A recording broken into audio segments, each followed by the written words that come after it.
Essa mulher foi marcada por uma criatura humanoide e o governo escondeu tudo.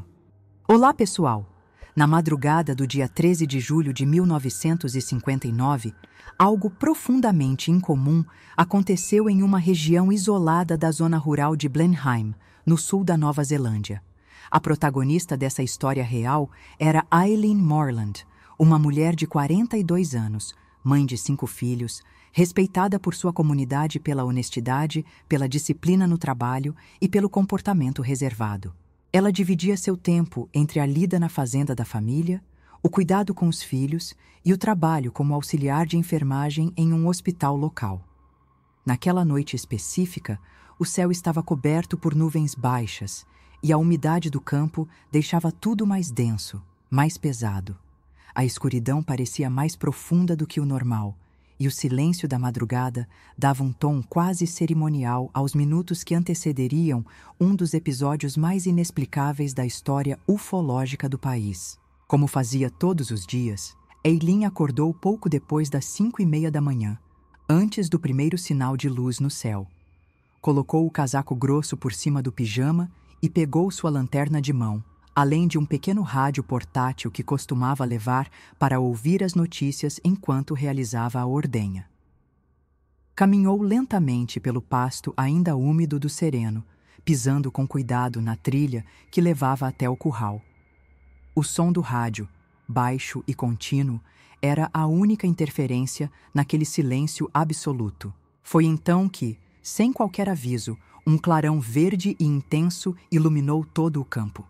A luz surgiu de forma abrupta, poderosa, e anulou completamente a lanterna que ela segurava.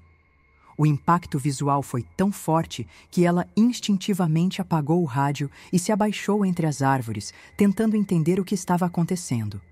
Aos poucos, entre os galhos e folhas úmidas, Eileen viu surgir uma grande estrutura circular, flutuando a poucos metros do solo. O objeto era metálico, com cerca de 9 metros de diâmetro, e possuía uma cabine de vidro curvado em seu topo. Emitia 2 feixes de luz verde e, ao redor da borda do disco, havia fileiras de pequenos jatos alaranjados que giravam em sentidos opostos, como se fizessem parte de um mecanismo de estabilização. A nave, apesar de toda essa complexidade visual, estava completamente silenciosa. A ausência de qualquer ruído mecânico ou impacto no solo era desconcertante. A atmosfera ao redor parecia alterada. O ar ficou quente, denso, e um cheiro metálico muito específico, semelhante ao de ozônio, se espalhou pelo ambiente. A partir daquele momento, Eileen sentiu como se o tempo estivesse suspenso. Um zumbido constante, de frequência aguda, começou a ecoar ao redor, mesmo sem origem visível. Mais tarde, essa frequência seria medida em cerca de 250 Hz, o que reforça o caráter físico e não alucinatório da experiência. Na cabine superior da nave, ela conseguiu ver 2 seres claramente humanoides, sentados frente a frente. Eles usavam trajes justos, prateados, com aparência metálica, semelhante a papel alumínio, e capacetes arredondados com viseiras. O detalhe mais marcante era o comportamento. Os 2 pareciam profundamente concentrados em algum tipo de atividade, alheios à presença da mulher escondida nas árvores. No entanto, o que parecia ser apenas uma observação à distância se transformou em um encontro direto. De repente, um dos seres se levantou e saiu da nave, descendo suavemente em direção ao solo. A forma como ele se movimentava era inquietante. Não havia impacto ou deslocamento brusco, apenas uma leve descida, como se desafiasse a gravidade. Eileen permaneceu imóvel, o coração acelerado, os músculos tensos. Ela conseguia ver com clareza as feições da criatura, parcialmente visíveis através da viseira do capacete. O ser tinha olhos levemente alongados, sem sobrancelhas aparentes, e uma pele de tonalidade acinzentada. O traje possuía tubos conectando o capacete ao peito e um cinto largo com um disco escuro no centro. Mas havia um detalhe que a deixou especialmente impressionada. O ser não tinha a mão esquerda. No lugar, havia uma espécie de cobertura escura, como uma luva grossa ou uma prótese que ocultava a ausência do membro. Aquilo, embora não parecesse agressivo, causava um desconforto psicológico imediato. A criatura parou a cerca de 15 metros de onde ela estava escondida, olhou diretamente em sua direção e, para sua total surpresa, gritou algo em um idioma completamente incompreensível. A entonação não era hostil, mas firme, como se tentasse se comunicar. Aileen ficou paralisada. O medo era tão absoluto que impedia qualquer reação lógica. Ela não gritou, não correu, apenas permaneceu ali, observando. Após alguns segundos de silêncio tenso, o ser simplesmente se virou e retornou à nave, com a mesma leveza com que havia descido. Assim que ele entrou novamente, os jatos alaranjados ao redor do disco reapareceram. A nave se inclinou ligeiramente e, em questão de segundos, subiu em altíssima velocidade, desaparecendo entre as nuvens densas e baixas que ainda cobriam o céu. O campo mergulhou em um silêncio denso, quase irreal. A luz verde se apagou, o calor diminuiu e o cheiro metálico se dissipou lentamente. Aileen, ainda tremendo, permaneceu ali por alguns minutos, tentando recuperar a lucidez. Estava tonta, com náuseas, e uma estranha sensação de desorientação tomava conta do seu corpo. Mesmo abalada, ela reuniu forças para completar a ordenha das vacas, como fazia todas as manhãs. O ato mecânico, quase automático, serviu como âncora para sua mente. Quando voltou para casa, cerca de 40 minutos depois, acordou seu marido, Frederick Moreland, e relatou tudo com detalhes. Esperava ser desacreditada, mas Frederick, conhecendo a personalidade da esposa, não duvidou. Pelo contrário, sugeriu imediatamente que as autoridades fossem contatadas. Às 7 da manhã daquele mesmo dia, Aileen telefonou para a delegacia local e foi orientada a aguardar. A reação oficial foi rápida. Ainda naquela tarde, a Força Aérea da Nova Zelândia enviou um representante à fazenda, o oficial Arthur Gifford.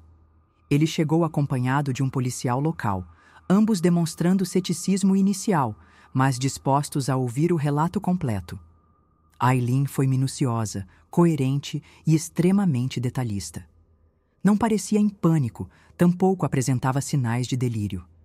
Seu tom era firme, direto, e ela respondeu todas as perguntas com consistência.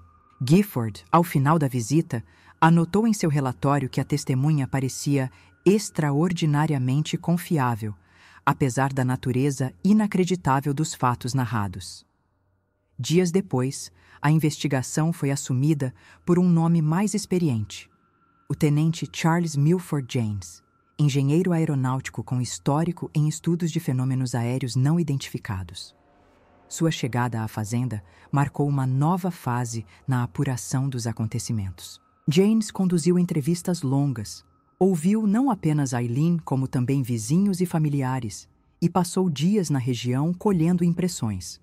Usou equipamentos como contador Geiger para medir possíveis níveis de radiação residual no local onde a nave teria pousado. Também gravou o zumbido descrito por Aileen e o comparou com frequências conhecidas, observando que a intensidade e a constância do som eram compatíveis com fontes mecânicas, mas não identificáveis por dispositivos convencionais. Durante os dias em que permaneceu na fazenda, o tenente James anotou meticulosamente todos os detalhes fornecidos por Aileen, incluindo o horário exato da ocorrência, a posição do objeto no campo e a sequência de eventos. Coletou amostras do solo e da vegetação e observou marcas circulares na relva, como se uma pressão intensa tivesse achatado a vegetação de forma uniforme. Apesar disso, não havia sinais de queima nem resíduos metálicos visíveis. O contador Geiger indicou níveis discretamente elevados de radiação na área onde Aileen relatou a presença da nave, mas ainda dentro do limite considerado seguro. Esse pequeno desvio, no entanto, reforçou a ideia de que algo físico de fato esteve naquele local. O que mais impressionou James, porém, foi a forma como Aileen descrevia tudo com precisão, sem contradições ou exageros, como se ainda estivesse revivendo cada detalhe. Enquanto conduzia sua investigação técnica, James também monitorava as reações físicas e emocionais de Aileen. Ela apresentava sintomas incomuns: Bolhas com líquido surgiram nas palmas das mãos, nos lábios e em áreas das costas, além de uma mancha marrom na testa que parecia escurecer nos dias seguintes. Médicos locais atribuíram esses efeitos ao estresse, mas nenhum deles havia presenciado algo semelhante, e os exames de sangue não indicavam causas clínicas conhecidas. Curiosamente, os sintomas persistiram por mais de 6 meses, desaparecendo de forma gradual e sem explicação clara. Janice, mesmo com formação técnica, não descartou uma possível influência eletromagnética associada ao fenômeno. Internamente, ele registrou o caso como ocorrência de alta estranheza, uma das classificações mais raras em relatórios da Força Aérea. No início, Eileen não revelou ao investigador todos os detalhes que presenciou. Guardou para si a imagem perturbadora da criatura com a mão ausente. Durante as primeiras entrevistas, preferiu descrever apenas o contato visual, o comportamento dos seres e os elementos da nave. Talvez por medo de descrédito, ou porque o trauma daquele momento ainda estivesse muito fresco, ela demorou semanas para confidenciar o aspecto mais desconcertante da experiência. Quando finalmente o fez, a reação de Janice foi imediata. Ele marcou nova visita à fazenda e revisitou o ponto do avistamento. A descrição de um ser parcialmente mutilado ou com um tipo de prótese oculta adicionava uma camada ainda mais enigmática ao caso. Esse novo elemento gerou apreensão nas esferas superiores da Força Aérea. O relato fugia de qualquer padrão convencional de observação de objetos voadores não identificados. A ausência de som, o comportamento inteligente da entidade, o ambiente alterado, os sintomas físicos e, agora, a descrição de um ser com aparente modificação corporal acendiam alertas sobre possíveis experiências tecnológicas sofisticadas. Por conta do contexto tenso da Guerra Fria, com rumores constantes de espionagem e projetos secretos, cogitou-se a hipótese de algum experimento soviético avançado. Havia temor de que aeronaves ou protótipos desconhecidos estivessem sendo testados em regiões remotas como aquela. A partir desse ponto, o caso foi classificado oficialmente como confidencial e retirado das mãos das autoridades locais. A explicação pública dada à imprensa foi, no entanto, simplista e desdenhosa.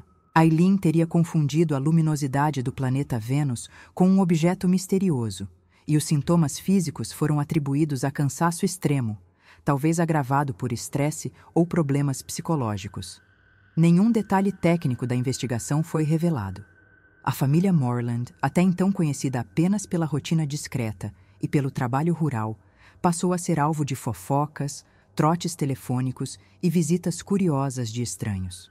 Cartas anônimas começaram a chegar, algumas zombando do caso, outras trazendo ameaças veladas. Apesar disso, Eileen jamais voltou atrás em seu relato. Sustentou sua versão com firmeza, mesmo diante de olhares desconfiados e do afastamento de alguns conhecidos. As filhas do casal, ainda jovens na época, lembram da tensão daquele período como uma sombra que pairava sobre a casa. Embora a mãe evitasse falar abertamente sobre o que havia visto, todos sentiam que algo havia mudado para sempre. O campo onde a nave foi vista ficou marcado por rumores. Alguns afirmavam que as vacas evitavam a área, outros diziam que o solo ali nunca mais teve a mesma fertilidade. Nada disso foi cientificamente comprovado, mas a sensação de que aquele ponto carregava algo estranho se espalhou entre os vizinhos. Por decisão do próprio Janice, as investigações posteriores ocorreram em sigilo absoluto. Ele manteve contato com Eileen por meses, trocando cartas formais e relatórios, sempre insistindo para que ela documentasse tudo por escrito, mesmo os sonhos e sensações posteriores. Com o tempo, o caso foi sendo apagado da memória coletiva, especialmente após os documentos oficiais serem arquivados sob sigilo por tempo indeterminado. Nem mesmo pesquisadores civis conseguiram acesso ao material recolhido. O nome de Eileen só voltou à tona décadas depois, em 2010, quando parte dos arquivos da Força Aérea foi liberada para consulta pública. Entre os documentos, havia anotações feitas à mão por Charles Janice, relatórios internos e registros de medição do contador Geiger. Em todos eles, o tom era o mesmo. Apesar da falta de explicação conclusiva, Eileen era considerada uma testemunha confiável, lúcida e consistente. Nenhuma evidência de fraude ou desequilíbrio emocional foi encontrada, mesmo após repetidas análises psicológicas. Mesmo com essa reabilitação tardia da credibilidade de Eileen, grande parte do conteúdo mais sensível continua classificado como ultra-secreto e só poderá ser acessado após o ano de 2070. Isso alimenta, até hoje, diversas teorias sobre a verdadeira natureza do encontro. Alguns pesquisadores defendem que se tratava de uma tecnologia militar terrestre desconhecida. Outros acreditam que o comportamento dos seres, especialmente o gesto de tentativa de comunicação, indica uma origem não humana. A ausência de mão, os trajes tecnológicos e o silêncio absoluto da nave reforçam a ideia de que esse foi um dos poucos casos em que houve um contato visual direto e potencialmente consciente. Eileen Moreland faleceu em 2016, aos 99 anos, deixando para trás uma história que nunca tentou transformar em fama ou lucro. Nunca escreveu livros, não participou de programas de televisão e recusou diversas entrevistas. Seu testemunho permaneceu estável durante quase 6 décadas, sem alterações nem contradições. Era lembrada por seus familiares como uma mulher forte, reservada e profundamente coerente. Quando perguntada nos últimos anos sobre o que realmente viu naquela madrugada de inverno, limitava-se a responder: "Eu sei o que vi, e não era deste mundo." Sua serenidade ao dizer isso causava calafrios em quem a ouvia, mesmo sem acreditar. Já o tenente Charles Milford James, falecido nos anos 90, confidenciou a seus filhos pouco antes de morrer que aquele foi o caso mais estranho e convincente que investigou em toda a sua carreira. Disse que nunca conseguiu uma explicação racional para o que presenciou e que, se tivesse que apostar sua reputação em apenas um caso verdadeiro de contato com inteligência não humana, apostaria em Blenheim. Até hoje, ufólogos e céticos estudam o caso de Eileen Moreland como um dos episódios mais intrigantes e bem documentados da ufologia histórica da Nova Zelândia. Um caso que permanece, em grande parte, envolto por silêncio, dúvida e uma verdade que talvez só venha à tona completamente nas próximas décadas. Se essas histórias despertam a sua curiosidade e você muitas vezes fica se perguntando o que está por trás de tantos mistérios, saiba que existem livros que trazem detalhes e até respostas para dúvidas que os vídeos não conseguem mostrar. Eu separei os livros mais procurados sobre abduções, mistérios e fenômenos inexplicáveis, reunidos em uma lista especial para você. O link está logo abaixo, na descrição do vídeo. Se você se interessar por algum desses livros, pode adquirir diretamente por lá. E além de se aprofundar ainda mais nesses assuntos, você também estará ajudando o canal a continuar trazendo novos conteúdos. Muito obrigado por assistir até aqui.